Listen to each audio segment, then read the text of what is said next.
Welcome back to the MMMORE podcast, everybody. I'm Ryan Mosier. I have my man Nicholas Manus here and Darren Araguz.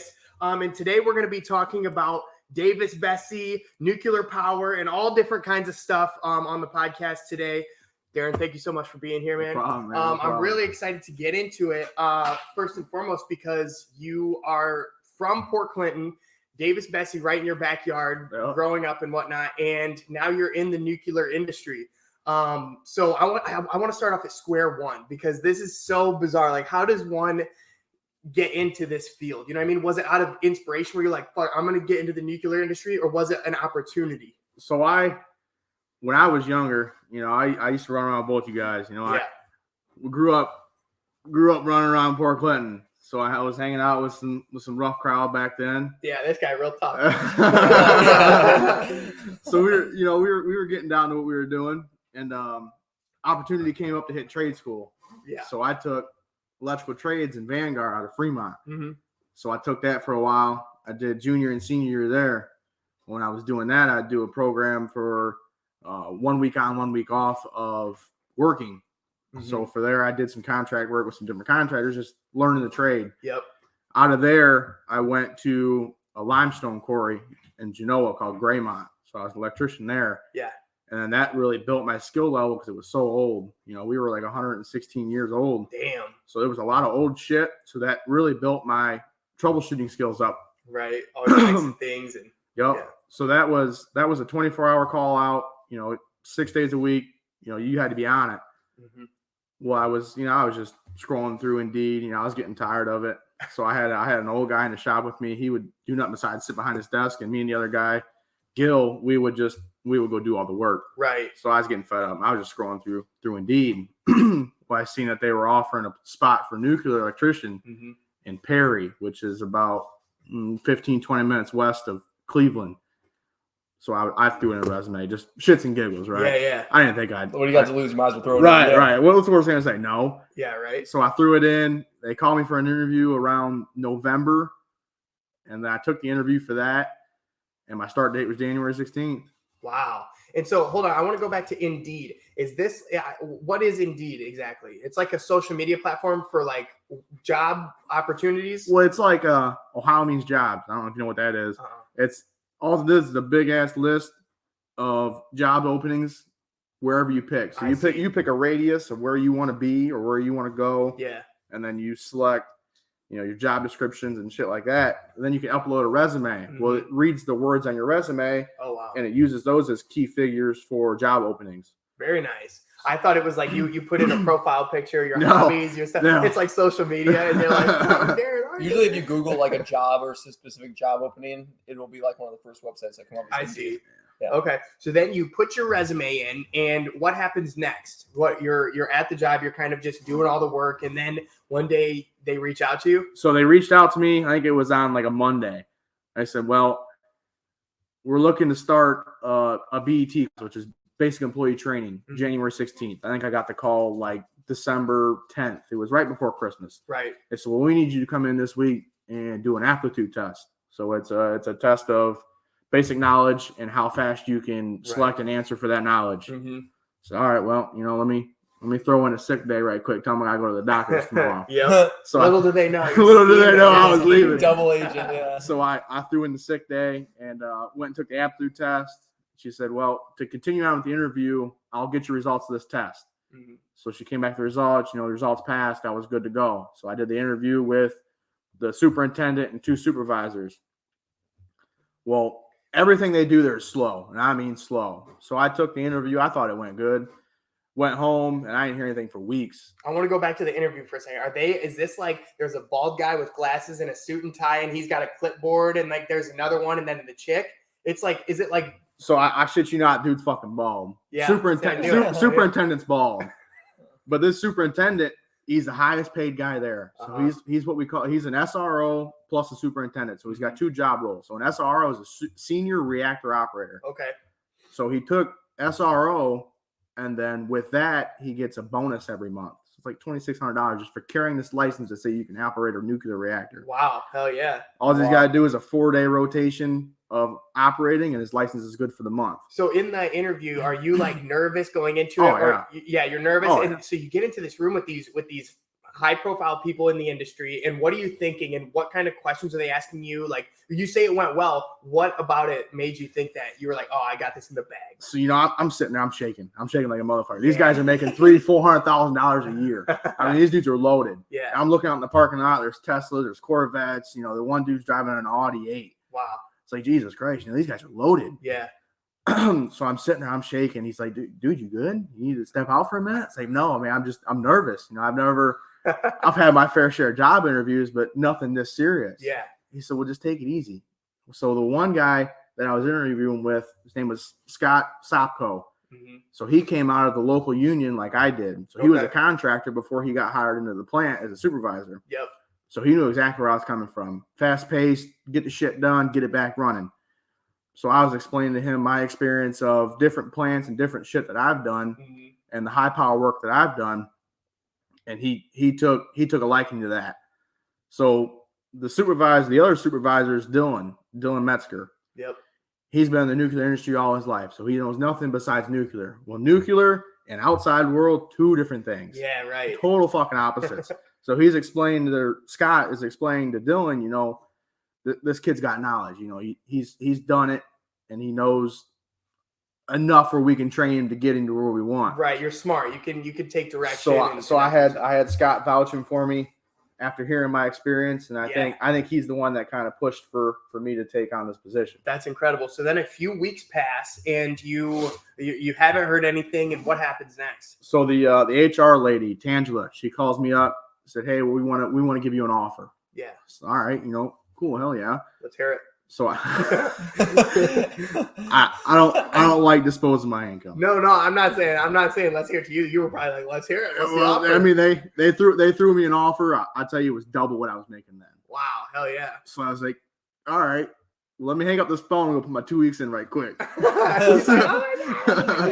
up. So I hang up with her, and I page the supervisor over the intercom. She calls me to work. It's like 11:30 in the morning. I'm on lunch. Yeah. So I'm kicking my feet up on the desk. I think I was eating like a burrito at the time. Hell yeah.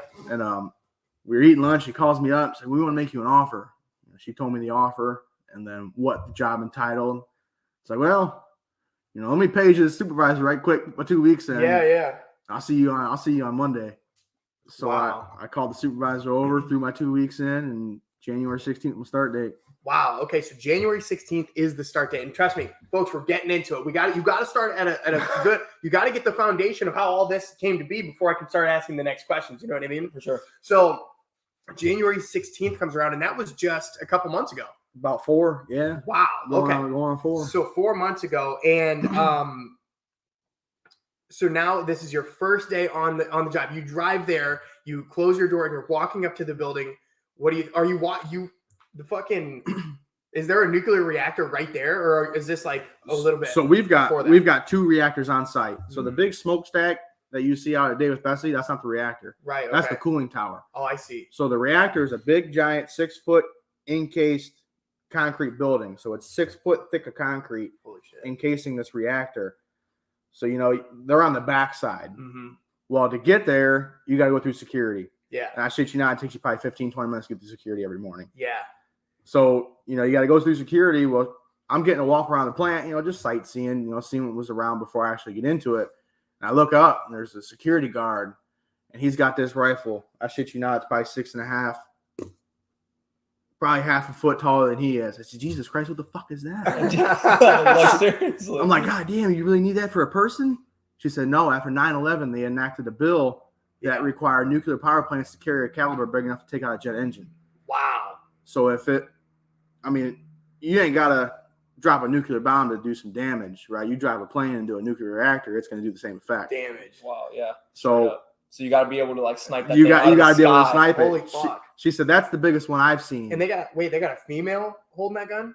They've got them all. Hell so yeah. they primarily take ex-military. So Yeah. I mean, They're trained. like badasses. So some of the guys I've talked to, I'll shoot the shit in the elevator with them. Trained Navy SEALs, like fucking badasses, Green Berets and shit. I was talking to him. I was like, man, you guys got some big shit up there in that guard tower. He said, you ain't seen the classified division, and you never will.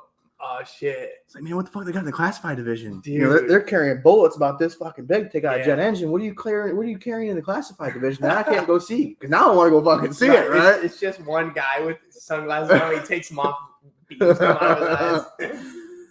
But no, okay. So, Darren, you're looking around the plant. They're showing you around. So how does the training process start? What are they teaching you? Is it intensive? How many days a week? How many hours? What does that look like for you? So in the beginning, I got hired right in a shitty spot. So I came in January 16th. I did the first day of orientation, and then I did the plant walk around. I didn't really get into much. You know, the following week after that, you know, I was helping little bits here and there. Yeah. Well, as much knowledge and training that I have, because I've been in the trade 6 years now, as much knowledge and training that I have, I'm not allowed to touch anything. Wow. So every piece of paper that we sign, every piece of paper we put our name on is a legal document. Mm-hmm. So I know you want to get into Davis Besse and what happened in 2020. Those legal documents are what got those guys indicted. Wow. So all these documents have to be signed. Well, you have to have certain qualifications to do these jobs. You don't have these qualifications. Your signature and that document and that work package don't mean shit. Doesn't match up. It don't mean nothing. Yeah. So I did the first week or two. You know, I was helping around. I was somebody's bitch pretty much. I carried the tools and carried the heavy shit. Yeah. So we're doing these jobs, and then okay, you start BET next week.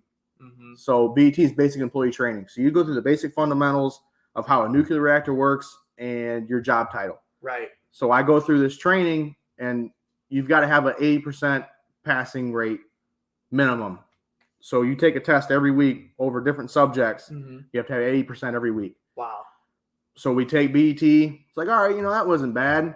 And so you realize you got a year and a half before you're fully qualified, right? No shit. I got to do this for a year and a fucking half. Damn. But you're getting paid as you're getting trained. Oh, yeah. Okay. I get paid my base wage whether I'm in training or whether I'm in the plant. That's Okay. good. So, you know, I'm not bitching. I'm sitting behind the seat writing down some notes all day. I'm getting paid, right? So I go through basic training. Basic training's over. It's like, oh, wait, now we're on an outage.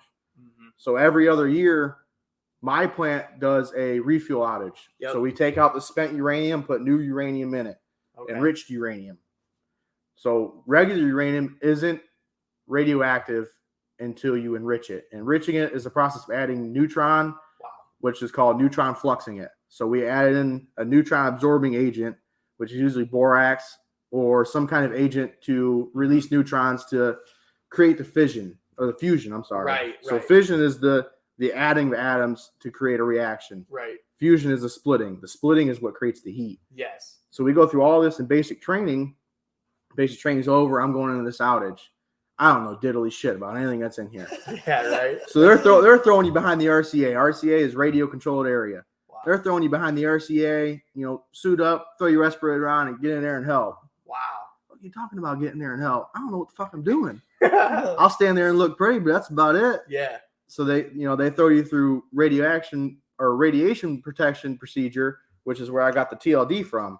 So the TLD is a translucent dosimeter. So that takes a reading Mm-hmm. of the radiation that I have consumed through the body. So the little plastic ball, you've got three different types of radiation. You've got gamma, beta, and alpha. Yeah. Beta, that can't go through your contact of your eye. So, Okay. I mean, the liquid in your eye, it can't even pass through that. We're not worried about that at all. And that's beta. That's beta. Okay. So that's the baby one. We ain't worried about that. Yeah. Fuck beta. Alpha will go through thin metal. So like the aluminum on that is what's going to detect the alpha. The alpha is not harmful, but it's harmful enough where they have to measure it. Mm-hmm. The plastic ball detects gamma. Gamma don't give a fuck what you throw at it. It's going to go through it. Damn. And what are you thinking when you say that? And even if you got a radioactive suit on, it doesn't matter. You can only protect yourself so much. Wow. So That's we'll- fucking scary. Yeah, that's crazy. We measure it in REM. So REM is Remington, which is, they named it after the guy that found out about radiation. Okay. So we measure it in REM. So we got millirem and REM. Well, I'm only allowed 7 REM a year. Oh fuck. After 7 REM, I'm yanked out of the plant, and I can't go back in until next year. Holy shit. So, you start hitting a place where you're getting 150 millirem an hour. You're like, oh shit, what the fuck am I doing in here? Yeah. I want to have kids. I don't want to lose my balls, right? I want my kids to be okay. Right. when they're born, I too. don't want a 4-armed kid. So, you know, it's the things that go through your head about that. But, you know, talking to some of the guys, that's complete bullshit. All the radiation that you consume throughout there, it's got a half-life. So eventually it'll work its way out of your body. Yeah. So that the younger you are, the less risk you have. Mm-hmm. So the older you are, the more risk you have. So I may get 5 to 7 rem and be kicked out of the plant for the year. Old man may get 2, not hit his dose limit, but he's feeling like complete shit. Wow. Are you working with people of all different ages, or more or less young or old, or is it just it's all different ages? So right now we're in the transition of, you got the boomers generation that they were nothing but trade workers. Mm-hmm. Well, now you're starting to see the boomers wean off and the plant gets smaller and smaller because nobody wants to work anymore. Right. Nobody wants to learn these trades. Nobody wants to go to trade school. Nobody wants to take the initiative to make money. Mm-hmm. Make money, you got to work hard. That's right. So we're starting to see the transition of, we're getting smaller and smaller because the boomers are leaving and there's only a couple of us that want to come in. Like, I got hired in with an 18-year-old kid under me that came in as a junior electrician, didn't know that. But these guys, this plant is struggling so bad to get experienced people that they're taking anybody and everybody. So we got this kid coming in with us and he's doing the training with me and everything like that. You know, we walk him in and he about shits himself. He's never seen any of this. I mean, this kid he was an operator at a chemical factory, so he's never seen any of this. Right. So he's scared shitless coming into this. Wow. And so, okay, I don't want to jump the gun because now we've talked about radioactive training and we're getting into the meat and potato. Well, not even. I'm really excited about that. Okay, so now at this moment in time, what is your job? Like, when you go to work each day, what is that?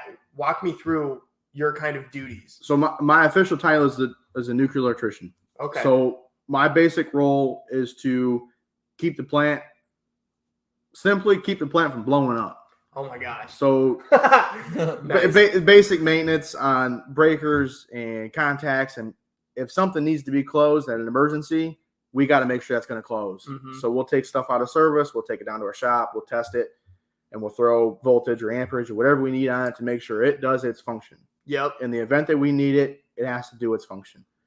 So that's my basic day is testing relays or testing breakers and making shit works the way it needs to work.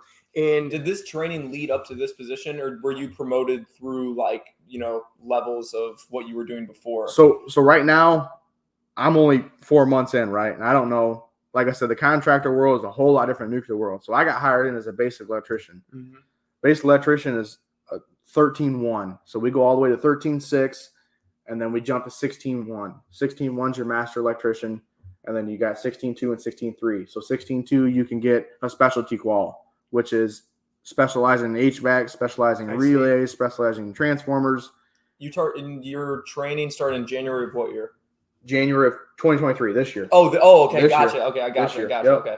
So, and then the top out is having 2 specialties. So you can specialize in 2 different things, and you know you're top dog in the shop. Well, I'm all the way down at the bottom. I'm one above this kid that just got hired into me. Yeah. His title is junior.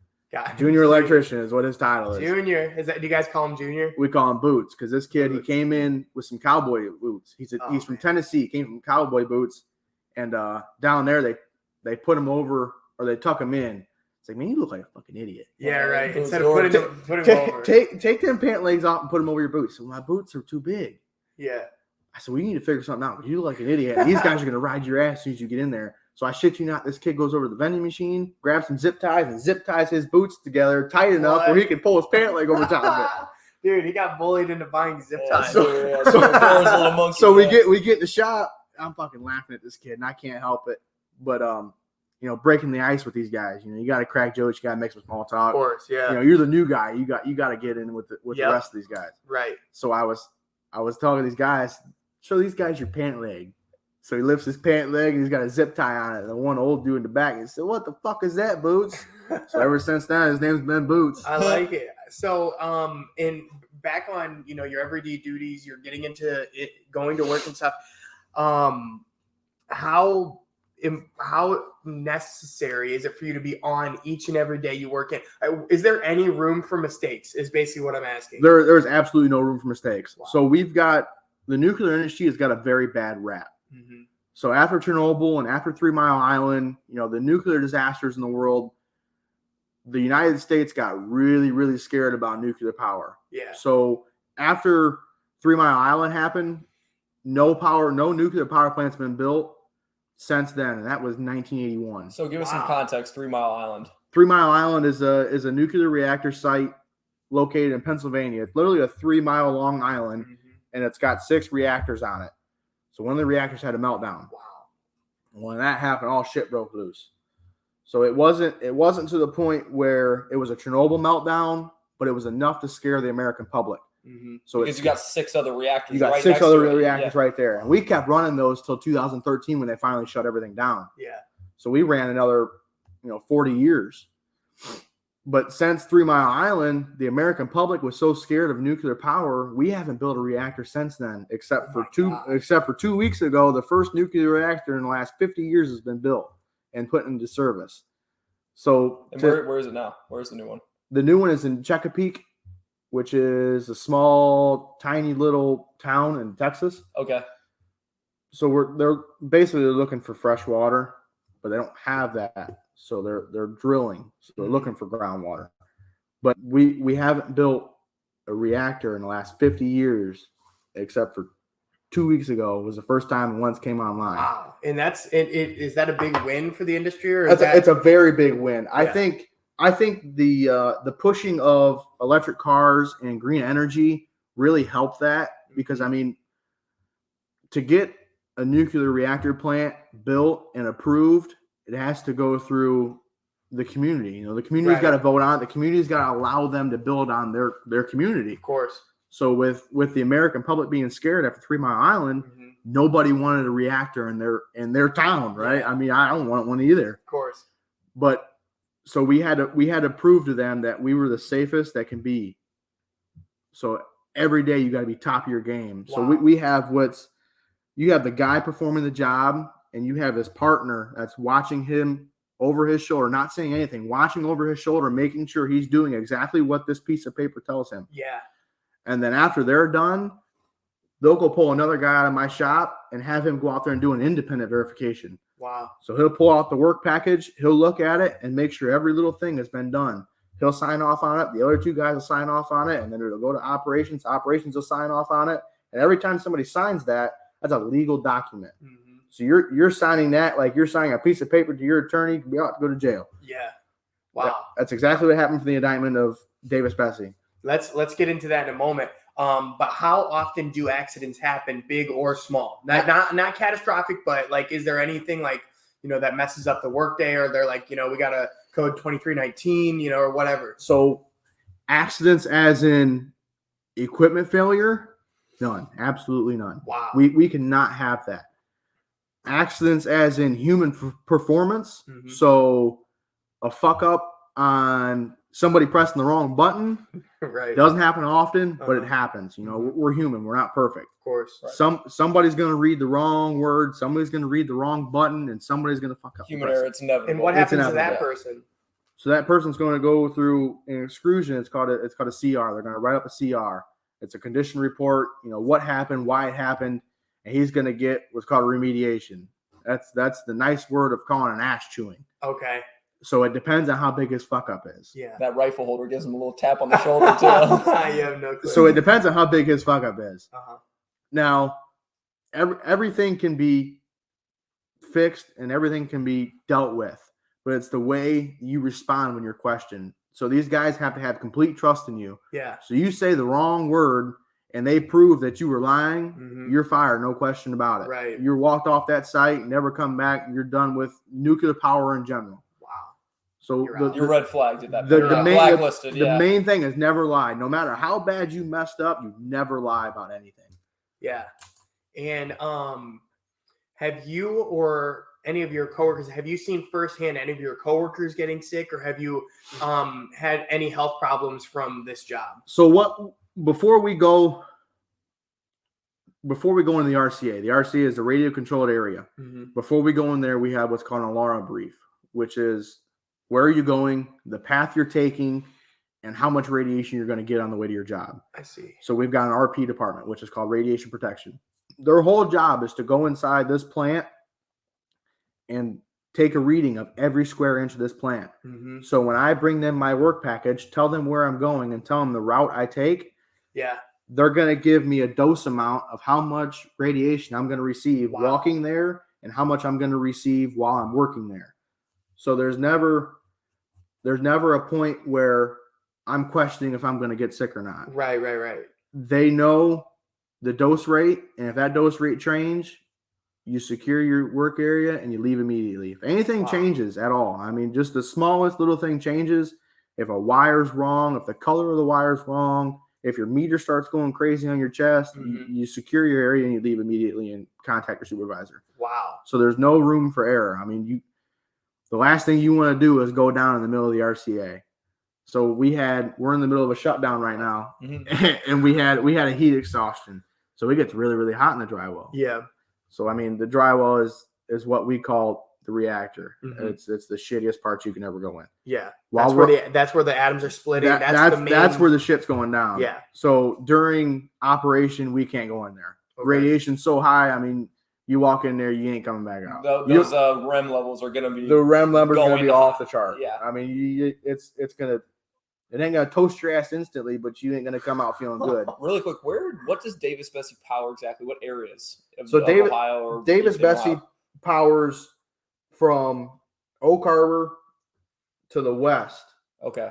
Hits Cleveland, and then from Cleveland on is powered by my plant Perry. So Oak Harbor to Cleveland and Oak Harbor to the border of Michigan and a little bit over, that's what Besse powers. Wow. Okay. So, I mean, it's a large square area. Yeah. But anyways, back to the room where the power is going on. Yeah. It's not just a room. It's a giant building. So, okay. I mean, we're inside the reactor case. It's a 6-foot thick concrete wall. Mm-hmm. It's designed to take an impact of a plane, right? That's the whole design of it. Wow. Okay. So it's if it's going to get hit, they want it to be secure. They don't want nothing to happen. So we're going through these briefs and we're making sure everything is good and kosher, so that way we can do our job and come back the same way we went in. Of course. So at that point, I want to talk about what they do with because they're using rods. They heat up these rods, right? And they go under the water. How does the actual fission, you called it, right? Mm-hmm. How does that actually go down? So the rods aren't what's heated. Okay. So we've got what's called rod packages. Mm-hmm. So they're you've seen the long rods. Yep. But inside of there are little pebbles, and that's the uranium. So the rod isn't uranium. The rod is usually like a graphite or a cobalt, something that's not going to absorb as much radiation if it breaks. I see. So these little pellets of uranium is what gives us our power. So we'll introduce a neutron. So introducing the neutron is going to hit that uranium atom so fast and so hard, it's going to want to throw an electron off. When it throws an electron off its orbital path, so now we're getting into the atoms. Yeah, we're getting into the atoms. We're getting deep into some science. And I was completely clueless about this until I went into BET. Yeah. But as soon as we enter that neutron, it's gonna hit that uranium atom so fast and so hard, it's gonna knock the electron out of its orbit. And when the electron leaves its orbit, it's gonna release gamma radiation. Well, the process of heating the water up is vibration and movement. So when that electron leaves, it's going to create a whole bunch of movement and a whole bunch of vibration, and that's what heats up the water elements. Yep. So it's moving that H2O atom faster and faster, and that's heating up the water. I see. And then there's a point where that expires, right? And they have to bury it, or how do they can you explain the process of how they get rid of and interchange those rods? So we don't, known to man, there's no way that we know of to get rid of uranium. So uranium's got a half-life. Yeah. So the half-life keeps decaying, and eventually it'll become non-radioactive. Right. But we don't have a process of speeding that up, and we don't have a process of disposal until that half-life is over. And how long is that usually until it's over? It depends on how long we've used the rods, how hard we've been beating the shit out of using the rods, and then the enrichment. So the enrichment of the rods is 5 to 8%. Yeah. So the higher the enrichment, the longer the process of radioactive decay is going to happen. So when we take these rods out, you're looking at 250 to 300 years half-life. Oh, wow. Damn, son. So I mean, so we're putting them into these dry cast molds, which are giant lead-lined containers, Right. that have concrete in the middle of them to keep that radiation inside. Seal them up, and we ship them down to the salt mines in Utah, and that's where they're stored. Really? They're not disposed of; they're stored. Mm-hmm. We don't, known to mankind, we don't have a way of getting rid of radioactive uranium without it decaying. And are these like giant warehouses, or are they like in the ground? It's in the mountains. It's in the salt mountains of Utah.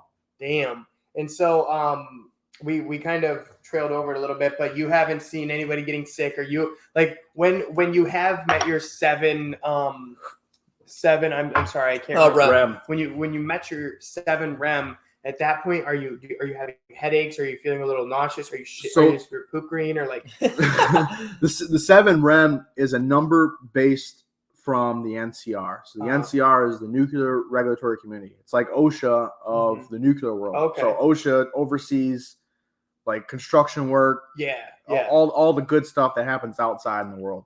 NCR regulates us. Mm-hmm. So that's a number put out by the NCR. That's the minimum dose we can get without getting deathly ill. So I've never heard of one of our guys hitting that point. Mm-hmm. They probably give you a little wiggle room too. Like 7's the number they set, but it might be like, don't you think it might be like 8 or 9? Or So do you think it's really 7? 7 on the dot. So Okay. these guys give you a number. That number is solid. That number does not change. They do not give you a plus or minus. That is the number. Yeah. So if you hit that 7, you can ask for an extension. So say you hit your 7 in October. Okay, let me get an extension so I can work the last 3 months. All right, we'll give you an extension, and we just won't give you no dirty work. We won't throw you in the RCA. We got plenty of work outside the RCA. Mm-hmm. We'll give you the work outside the RCA. So you can get extensions to a point. Yeah. So when you step on foot on site, you're not necessarily getting any radiation. No, like the security guards at the front checking cars, it doesn't, because I'm driving by Davis Besse and I'm like, fuck, dude, here it is. I'm absorbing radiation right now. No, that thing's so big, you're like, fuck, there's got to be something. And I didn't even know until this conversation. I thought, I'm sure everyone thinks that the cooling tower is the reactor itself. But, but now we know that that's a complete other beast in itself. I mean, what a fucking spectacle the cooling tower for this thing has to be. You know what I mean? Like, that's directly where your eyes go to. Anywhere else on that planet, where is some of those buildings underground? So we do have underground buildings, and part of our reactor is underground. Mm-hmm. So we don't call them levels. So you got your first, second level, third level, fourth level. We don't call them levels. We go by elevation. Okay. So the elevation is 620.6. So that's elevation. Mm-hmm. So we go down to 599, and we've got a 546. Damn. So we do go a little bit underground, but not much. We always go up instead of down. Yeah. And so go ahead. I was going to say, really, the more you know. I mean, as a kid, I used to think it was a metal volcano. You said you used to think it was a cloud maker. I used to think it made clouds when I was a kid, right? Yeah, and so that stuff that's going into the atmosphere is just steamed water. It's just water. It's just steamed water. And there's no kind of anything that could rain fall down. There's nothing like that. Nope. So we're going to clear all that up for all of you people out there saying nuclear power is completely safe, man. Yeah, it's complete. No, I definitely believe. It's just bizarre. Like me personally, thinking of going and working in there, and like, it's just a lot. You know what I mean? Like, like you're not on your phone at work. No. Well, yeah. No. Is it a regular? It's an 8-hour shift today type of deal, or is it more or less? It's usually 8. So right now I'm on 6/12. Mm-hmm. So like I came off a third shift this morning. I ain't been to bed yet. 6/12. Wow, what, dude? So I've got fucking Tuesdays off. Who gets a fucking Tuesday off? So like tonight I got tonight off. So I'll spend it with the family. I'll sleep in my own bed tonight, and I'll go back in Wednesday night. Mm-hmm. But yeah, I'm on 6/12 for the shutdown. So we're doing a refuel outage. So we're taking out the old rods, putting new rods in, and doing the maintenance we usually can't do when the reactor's live. So we're in a shutdown right now. So yeah, we're on 6/12s as a shot. But usually my schedule is, 5/8s. So you said sleep in your own bed. Does that presume that you sleep in somebody else's bed at some point, or do you sleep there ever? So they don't have on-site, mm-hmm. but some guys we got to be back in 8 hours. Yeah. So we'll post up in a hotel 5 minutes down the road instead of driving home. And I'm sure do some guys like say, hey, come over for the night. You can crash on the couch or something. Yeah, we'll make the swirly mac and Yeah, cheese. we can make dinner. Yeah. We'll watch the Listen, Flintstones. half of us don't even make dinner. We're crawling into bed and out we go. Yeah. Well, dude, hey, I fucking applaud you and appreciate you fucking coming on here and no sleep and you're sharp as a tack, dude. Yeah, and on your day off, you're talking about nuclear energy. Yeah, goddamn. Look Who gets a fucking Tuesday off? Man, a fucking Tuesday. So you said, or no, I wanted to talk about the potential of Davis Besse closing down in the next 10 years. What, on a scale of 1 to 10, how likely is that to happen? Not very likely. So wow. Davis Besse just got a 40-year license renewal. Really? So okay. our 40. 40. 40, okay. Our license are good for 40 years. Wow. So the NCR just approved a license renewal for Davis Besse for the next 40 years. Mm-hmm. So that tells you that you're almost guaranteed to have a job for the next 40 years. Yeah. That place is a license to print money. Last I heard, we make $1.6 million a day. Damn. A day. Wow. A day producing Wow. energy, putting on the grid. Now that's not consumed by Americans. That's just putting on the grid. Mm-hmm. So because you have excess energy as well. Right. And where does that, where excess energy, can that be stored on a USB? Does it have to be stored? I'm just saying the size of how some of this energy. I mean, there's a whole bunch of things. You got battery banks. Mm-hmm. I mean, you got capacitor banks. You got a whole different bunch of ways to store energy for either one-time discharge or a static discharge. So Wow. static discharge is like a battery in your phone. Mm-hmm. It's slowly going to release power. It's not going to give you a one big jolt. Right.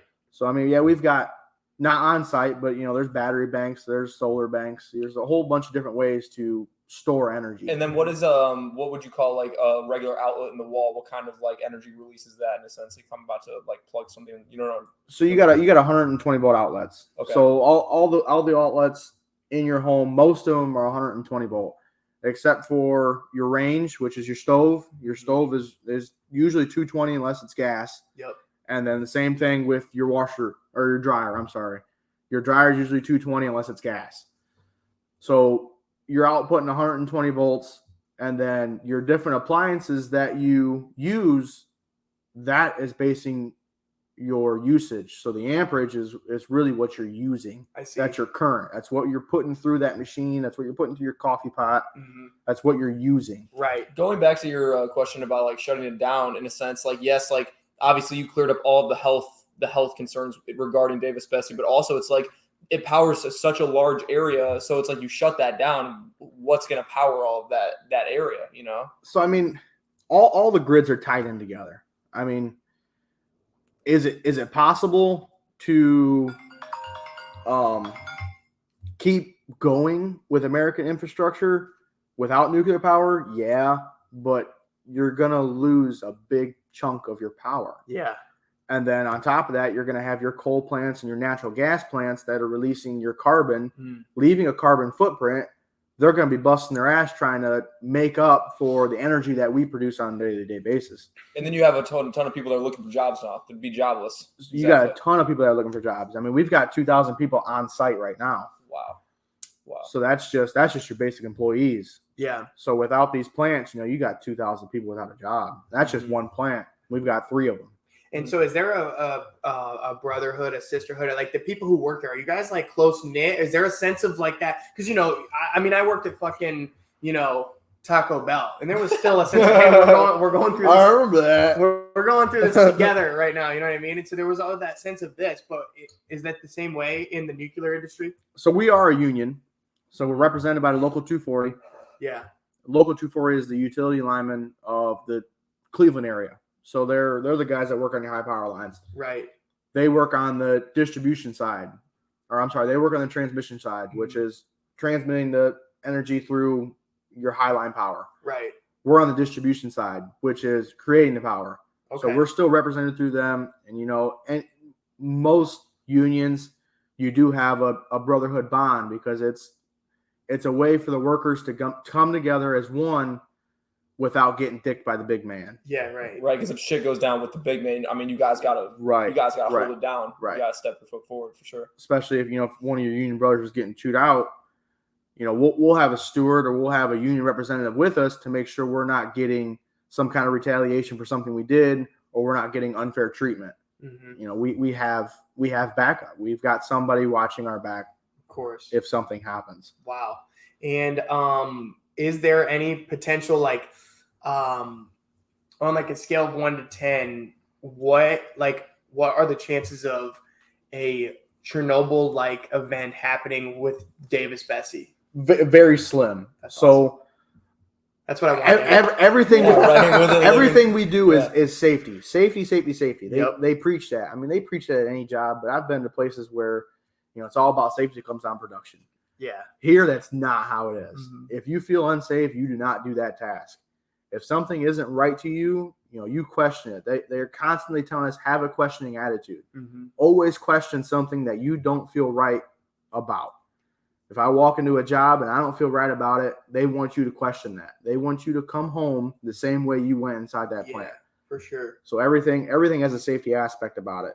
And not only are we being safe for us, but we're being safe for the community. So we want the community to have trust in us and have faith in us so we can, coexist as one community. For sure. We don't want to be seen as the big nasty plant down the road. Exactly right, dude. That's a great way to put that. And how did your family and significant others, how did the people around you feel about you going into this work? So they were very supportive. So I mean, they're going to be supportive regardless of what I want to pursue. Of course. Just because I'm chasing my dream, right? I've been in the trade for 6 years, and this is what it's all built up to. This is what it's built up to. This has got me to the point that I'm in. So they've been very supportive of my decision. Obviously, everybody's heard horror stories that'll never happen. I'm not going to come out with a third leg or anything like that. Yeah. But, there's always that worry, no matter what job you're in, there's always that worry in your significant other's head or your kids' head that you're not going to come home. Mm-hmm. So, I mean, constant reassurance, have all your dues in place. So, I mean, make sure your family's set, make sure your arrangements are set. And that's not just my industry, that's anywhere in the country. Yeah. I mean, I could walk down the street and get hit by a bus at any time. That's not just because I think it just adds to the fact that the media and TV and all these different programs instill fear and just random propaganda into I'm not saying they want you to think of nuclear reactors bad, but it's just all bullshit. All of the scariness that surrounds it, So I mean, I don't watch the news much. I really don't care for media. But before, when 3 Mile Island and stuff like that was happening, yes, the media was very against us. But now we're getting to the age where everything is electronic. We're getting these Tesla cars. Everything's running on batteries. Yeah. And they want us to produce all this energy to keep these chargers going, keep these batteries going, keep your smart houses going. Yeah. But on the other hand, they want to get rid of coal plants and natural gas plants that produce energy also. Mm-hmm. So at that point, you're relying on hydropower, which is, water turning a turbine. So hydroelectric dams, stuff like that, like Hoover Dam. It's one of the biggest electric dams that we have in the country. Right. So they're relying on these zero carbon energy outputs, but they're not meeting the demand that the American people need to keep up with these electric cars and your smart homes. So the way we see it, nuclear energy and how much we can produce and how safely we can do it, that we believe that's going to be the future. Wow. So do you think it is the most efficient way in producing energy? It's one of the most efficient ways. It's also one of the most cleanest ways. So, I mean, obviously, you got your hydroelectric dam. That's very clean. You got a water turn to a turbine. Turbine turns the accelerator. Accelerator turns the generator. Yep. So that's clean as clean gets. But the way we're doing it is very, very clean. We're zero carbon out footprint. We're not doing things to harm the environment while we're producing energy. You got your coal plants. You got your natural gas plants. Yeah, they're producing sufficient electricity, but their government and the American people are pushing a zero carbon footprint, which is, quit destroying the atmosphere is what they're getting at. Right. And is that even possible? A zero, is that even possible? Maybe, but I believe not in our generation. Yeah. I mean, you got too many people driving cars. You got too many. I mean, the entire infrastructure almost of the America relies on truckers. You know, that's the front line. Yeah. You need medical supply, a trucker brought it there. You need food in your grocery store, a trucker brought it there. So with these diesel trucks, you know, I think we're a long ways away from being able to keep up the supply of the American people on top of being zero carbon footprint. And how do you feel about wind turbines? So turbines. Turbine. So wind power is, you know, obviously it's a renewable energy, and it's very clean until something fails. So I've done the generators coming off of turbines. I haven't worked on the turbines, but I've worked on the energy source that puts down the grid. I've seen these turbines where the motor up top's leaking oil. So, you know, how very clean is that? Yeah. So, I mean, you have your pros and your cons of the turbines, but you also have the con of hurting wildlife. You know, you got a bird just flying by and bam, you know, it hits you with a blade. He's done for, right? Yeah. So, I mean, it's a take it how you see it. Yeah, of course. And then what about solar energy? So solar energy is very good. It really depends on where you're at. So if you go into solar energy in, say, Ohio, you know, this fucking state sucks for weather. Yeah, right. So it's gonna be cloudy you may get 4 or 5 months of good light source for solar power, but the last 6-7 months, you know, you're shit out of luck. So you start hitting, you know, the deserts in Nevada and stuff like that, where it's constantly sunny. You know, it's beautiful outside every day. Yep. You get these big solar fields. That's great. But you start heading more east or towards us, you know, you got your weather, you got a whole different bunch of factors that are going to limit your solar power. So solar power is really, really good in a sense. Just depends on the location you put it. Wow, for sure. And so are there like the wind turbine solar softball team? There's the nuclear energy softball team. There's like the coal powered softball team, and you guys all have like a big matchup? Because, dude, I think we're onto something. I think we all have one common goal, right? Is to produce energy, put it on the grid, make money. Yeah. I think it's as a worker, you know, I don't see those guys any different. They don't see us any different. Yeah. Maybe government stuff like that. There may be some seeing differently, but being just a worker that keeps the plant going, I don't care. Yeah, for sure. But I think a yearly softball tournament would be fucking gold, dude. I think we could like actually the energy league, the energy league softball. We had a baseball diamond outside the protected area, but it's got overgrown in weeds now. But there is, you can still see the fence where the diamond was at. Yeah. So is there obviously, like you said at the beginning of this interview, if you want to make a lot of money, you got to work hard. What do you do outside of the plant to kind of recharge your own battery? You know, what do you do to fill your own cup outside of work? Family, man. I got the babies at home. Well, you have children? Yeah. Oh my gosh. Congratulations. Yeah, congrats. So I've got the baby at home, and then I've got the old lady at home. So right now, working these 6/12s, it's nights. You know, I'm coming home at 7:15. They're waking up. I'm going to bed.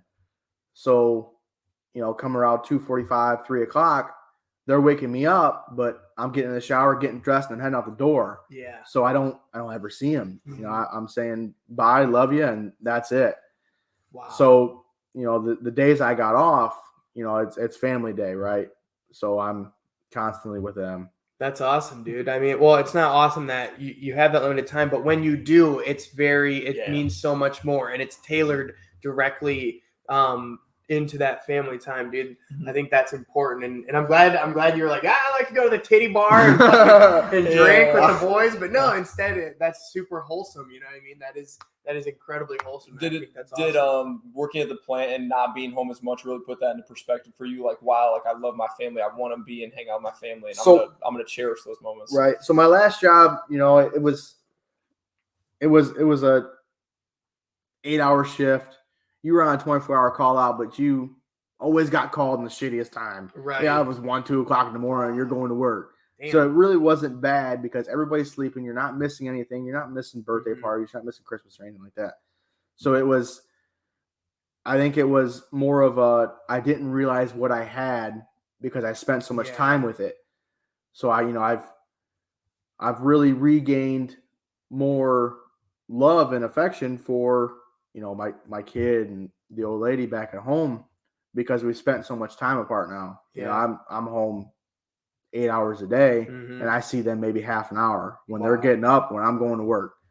So the time that we cherish now, I think is really put into perspective that, that's the time we need to spend together. That's incredible. And, we spoke at the beginning of this interview about, all of your hard work after being, going to school for 6 years led up to this moment, this opportunity at the power plant. Is this the end all be all? Is this where you see yourself being until you retire, or is there something else you would like to pursue, maybe in electricity or whatever it may be down the road? So the last job I was at, I thought that was the end all be all. Yeah. So there's always an opportunity. I love my job now. I do. I love what I do. So I don't see myself leaving anytime soon. I see myself riding this out and taking a pension with the union and retiring from this job. Fuck yeah. But I thought the same thing with the last job. Yeah. And who knows what the world will, what door it will open in the future. Shit may happen and we may not have nuclear energy anymore. It's just, And how old are you now? 22. I turned 23 this year. Nice, dude. And how old is your daughter? A year and a half. Man. Yep. That's incredible. And I mean, you had the house before you got this job. Yes. Wow. So you've been making money for a while and been trying. Yeah, dude, that's incredible, man. And it seems as if if you're 22 now doing what you do, I'm sure that door will open in some sort of fashion in the future. We hope, but nobody can see in the future, right? Right. I mean, shit always happens. Yeah. So it may come down to I walk out the door and get hit by a car, right? So I've got life insurance. I've got the baby settled, the old lady settled, but shit always changes. Yeah. You never know what's going to happen. So yeah, I may be making good money now and I may be financially okay at the moment, but shit always happens, right?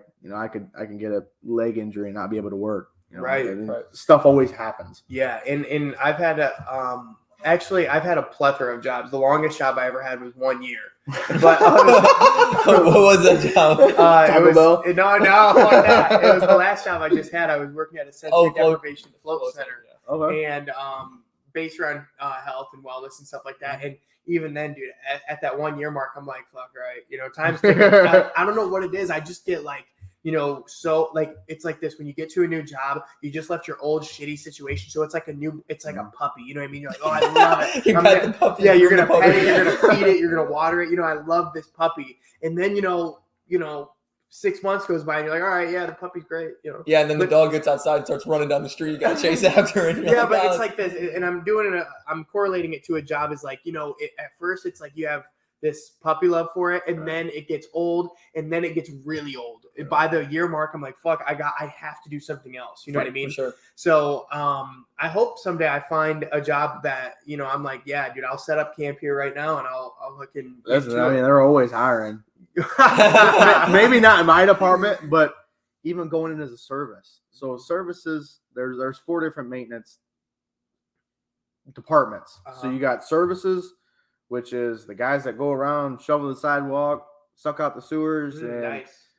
paint the walls, and they do like yard maintenance and shit. So they do the things that you don't have to be highly qualified for. Right. So you put your time in there. We're finding that services is really hurting for people right now because these guys are putting their time in and they're coming to my department, or they're coming to maintenance, or they're coming to INC. INC is your technical gadgets, so your flow meters or your pressure gauges. And so we're finding that we're going smaller and smaller in services, so we're losing guys because they're moving their way up. Right.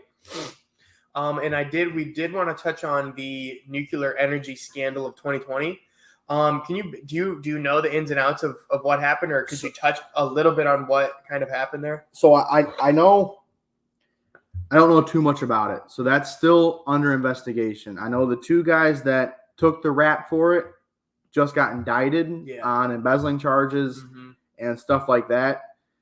So I want to ask, like, what was it all about? Because I heard it was like, basically the plant was deteriorating, crumbling, like should be shut down, but they were taking bribes to keep it open. So there's not very many things you can do to avoid being caught. Obviously, these two dummies got caught. But the NCR that I was talking about, the Nuclear Regulatory Committee, they have an office inside our plant. Okay. Just for that reason. Wow. So they don't have any ties to our plant. Their job is to go out there and find something wrong and make sure that we do it right. Damn right. So these guys, they're stationed here, so it's very hard to hide something that is going wrong. Yeah. So I don't know much about that incident, but I know they were embezzling money and taking bribes for something they shouldn't have done. Wow. And that's a pretty dark road. Go ahead and you can search that up, folks. It's the nuclear scandal of 2020 here in Ohio. But yeah, dude, we just kind of skimmed on that just so the reader or the viewers can kind of go do their own research. All right, do your own research beyond the podcast. Yeah. Well, Nick, do you have anything else for Darren here? I think I'm all set, man. This has been a lot of fun. Yeah, it's been a lot Great of fun. Great information, brother. Yeah, this was awesome, and I feel a lot more informed, and honestly, just going through kind of how all of this came to be for you and what it's led to and what it potentially will in the future is awesome. And again, we really appreciate you coming on, on no leave right after your shift. This is a real man right here. I love it, man. I love doing this shit. This is a real man right here. So, Darren, we appreciate you so much. Everyone listening and watching, if you like what we got going on here at the MMMORE Podcast, like, comment, subscribe, send it to your frenemies, your enemies, your grandparents, everybody you know. Get it around there so we can spread the word. And we appreciate you guys very much. This has been the MMMORE Podcast. I'm Ryan Moget. I'm Nicholas Manus. And that's Darren. Thank you very much.